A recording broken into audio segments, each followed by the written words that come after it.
Assalamualaikum warahmatullahi wabarakatuh. Perkenalkan, saya Dinda Aprilia dari kelas Hukum 2C.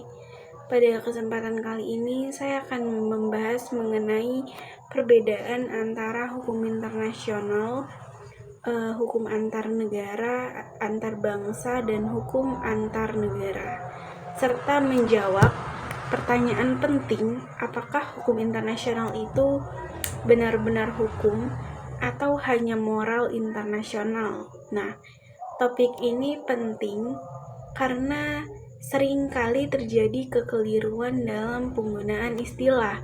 Padahal secara akademik terdapat perbedaan makna dan perkembangan historis yang cukup signifikan. Nah, seperti yang kita ketahui, secara umum ya, hukum internasional itu adalah seluruh kaidah dan asas hukum yang mengatur sebuah hubungan antara subjek-subjek hukum internasional dalam pergaulan dunia. Nah, menurut pakar hukum internasional, itu ada dari Belanda, J.G. Stark itu hukum internasional adalah sekumpulan hukum yang sebagian besarnya itu terdiri atas prinsip-prinsip dan aturan perilaku yang mengikat negara-negara serta mengatur hubungan mereka satu sama lain. Nah, sedangkan menurut Mokhtar Kusumatsmadja, hukum internasional itu ialah keseluruhan kaidah dan asas yang mengatur hubungan atau persoalan yang melintasi batas negara, antara negara dengan negara, kemudian negara dengan subjek hukum lain seperti organisasi internasional ataupun individu, bahkan antar subjek non-negara. Nah, dari definisi tersebut kita dapat menyimpulkan bahwasannya hukum internasional itu tidak hanya mengatur hubungan antar negara, tetapi juga mencakup organisasi internasional seperti perserikatan bangsa-bangsa individu dalam konteks kejahatan internasional, perusahaan multinasional, bahkan kelompok bersenjata dalam konflik internasional.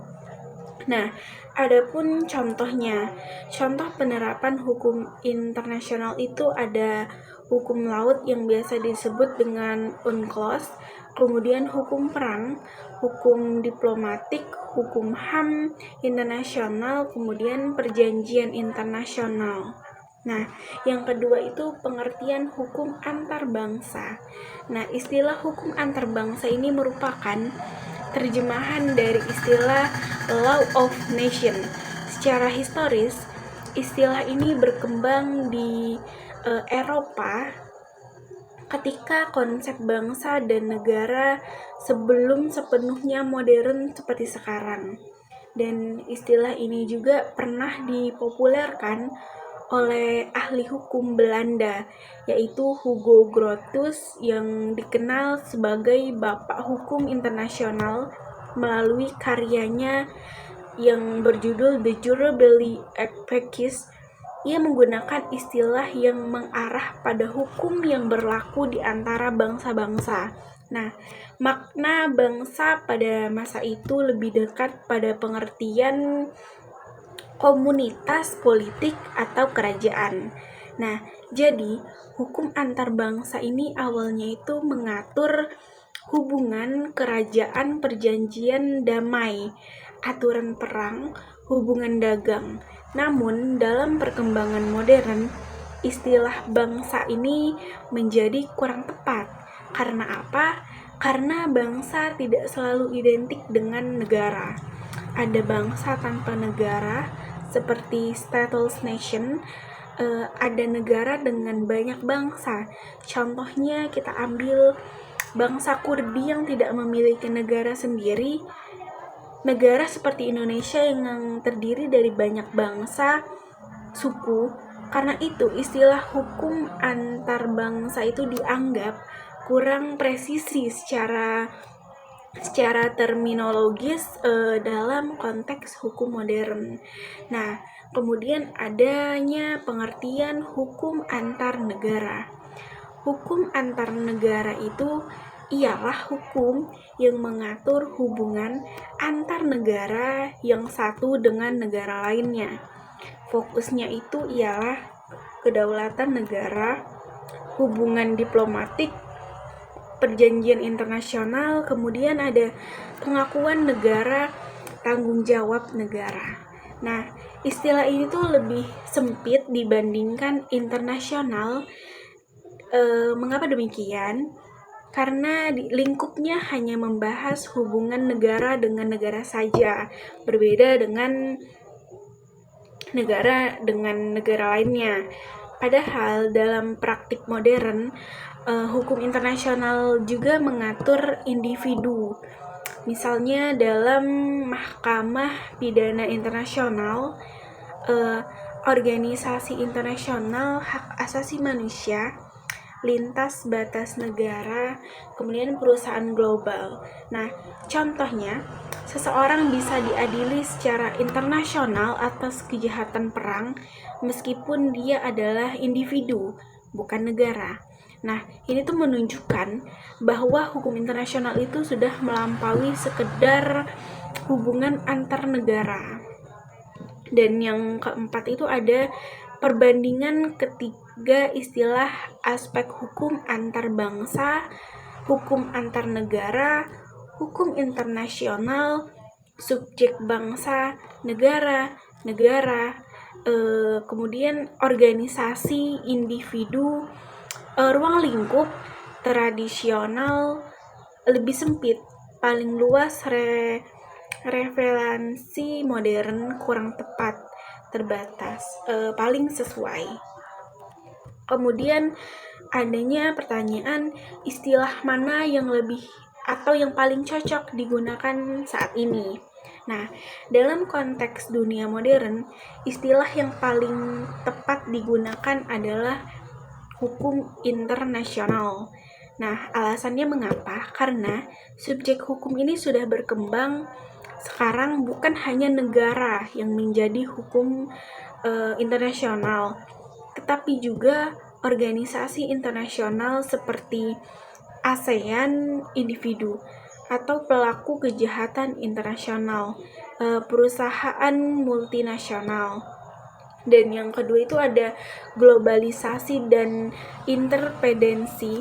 Hubungan internasional itu tidak lagi hanya diplomasi antar negara, tetapi mencakup perdagangan global, isu-isu lingkungan, kejahatan lintas negara, dan hak asasi manusia. Nah, yang ketiga itu ada peradilan internasional. Contohnya itu Mahkamah Internasional, Mahkamah Pidana Internasional. Ini menunjukkan bahwa sistem hukum internasional itu telah berkembang jauh sekali melampaui konsep antar bangsa atau antar negara saja. Dan yang keempat itu pengakuan akademik dan praktik global di dunia akademik dan praktik hukum global. Nah, istilah yang dipakai secara resmi itu adalah international law yang diterjemahkan menjadi hukum internasional. Nah, kesimpulannya itu hukum antar bangsa adalah istilah klasik yang berkembang pada masa awal hukum internasional. Hukum antar negara lebih fokus pada hubungan negara dengan negara, tetapi terlalu sempit untuk menggambarkan praktik modern hukum. Nah, hukum internasional itu sendiri ialah istilah yang paling tepat saat ini karena itu mencangkup seluruh subjek hukum internasional dan mencerminkan perkembangan global.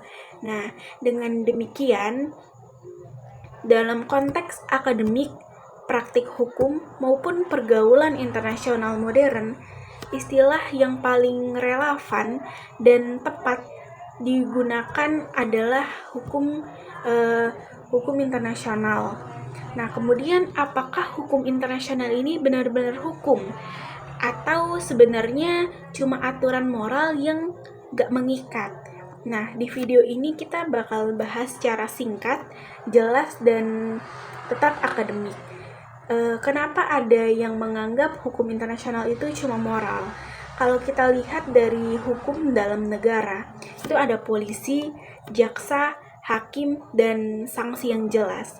Misalnya di Indonesia itu ada yang namanya pengadilan, ada aparat penegak hukum, ada sistem pemaksaan. Nah, dalam hubungan internasional itu tidak ada yang namanya polisi dunia yang bisa langsung memaksa negara. Nah, karena itu sebagian ahli dulunya berpendapat bahwa hukum internasional itu lemah. Bahkan ada yang menyebutnya hanya sebagai moral internasional. Nah, pandangan itu tuh muncul karena tidak adanya pemerintah dunia. Negara itu berdaulat, tidak selalu ada sanksi yang efektif. Kalau negara melanggar, kadang tidak langsung dihukum. Jadi muncul pertanyaan, kalau nggak bisa dipaksa, apakah itu masih bisa disebut hukum? Nah, kemudian yang kedua ada, mengapa hukum internasional itu tetap disebut hukum? Sekarang kita lihat dari sisi lain. Nah, menurut para pakar hukum internasional, seperti yang kita ketahui tadi, J.G. Starke itu berpendapat bahwa hukum internasional itu tetaplah hukum karena memenuhi unsur-unsur hukum, yaitu yang pertama, adanya aturan yang jelas, kemudian ada subjek hukum, ada hak dan kewajiban, ada sanksi, meskipun berbeda bentuknya. Selain itu, Pasal 38 Statuta Mahkamah Internasional itu menyebutkan bahwasannya sumber hukum internasional seperti perjanjian internasional, kebiasaan internasional, prinsip-prinsip hukum umum. Artinya, hukum internasional itu punya sistem, punya sumber, dan punya struktur yang jelas. Nah, contohnya, negara membuat perjanjian internasional nih, dan perjanjian itu mengikat. Nah, jika salah satu negara itu melanggar, bisa dibawa ke Mahkamah Internasional di bawah naungan Perserikatan Bangsa-Bangsa. Bisa ada sanksi ekonomi, embargo, atau tekanan diplomatik. Memang sanksinya itu tidak selalu seperti hukum nasional, tetapi ada konsekuensi hukum. Nah, yang ketiga itu bedanya hukum dan moral. Sekarang kita bedakan dulu antara hukum dan moral. Nah, moral itu seperti yang kita ketahui ya. Moral itu adalah aturan tentang baik dan buruk yang tidak selalu memiliki sanksi hukum formal. Sedangkan hukum itu adalah aturan yang mengikat dan memiliki konsekuensi jika dilanggar. Kalau hukum internasional hanya moral, maka negara bisa bebas melanggar tanpa konsekuensi. Faktanya, negara sangat berhati-hati melanggar hukum internasional karena bisa berdampak pada reputasi internasional, hubungan diplomatik, kerjasama ekonomi, kemudian stabilitas politik. Nah, jadi walaupun mekanisme penegakannya berbeda dengan hukum nasional, hukum internasional tetap memiliki daya ikat. Nah, kesimpulannya dapat kita simpulkan bahwasannya apakah hukum internasional itu hukum atau moral? Jadi, jawabannya adalah hukum internasional itu adalah hukum, bukan sekedar moral internasional. Memang penegakannya seperti yang kita baca tadi berbeda dengan hukum nasional, tetapi ia memiliki aturan sistem, subjek hukum, dan konsekuensi yang nyata. Justru di dunia yang semakin global, hukum internasional ini menjadi sangat penting untuk menjaga ketertiban dunia. Baik, jadi teman-teman, dari pemaparan yang saya jelaskan tadi, kita dapat menyimpulkan bahwa hukum antar bangsa itu adalah istilah klasik dari konsep law of nation yang dipopulerkan oleh Hugo Grotius. Nah, istilah ini berkembang saat konsep negara modern belum terbentuk sempurna.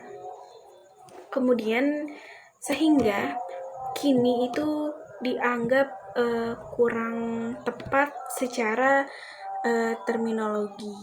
Nah, kemudian adapun hukum antar negara itu lebih sempit karena hanya mengatur hubungan antara negara dengan negara, seperti contohnya itu diplomasi, nah perjanjian dan pengakuan kedaulatan.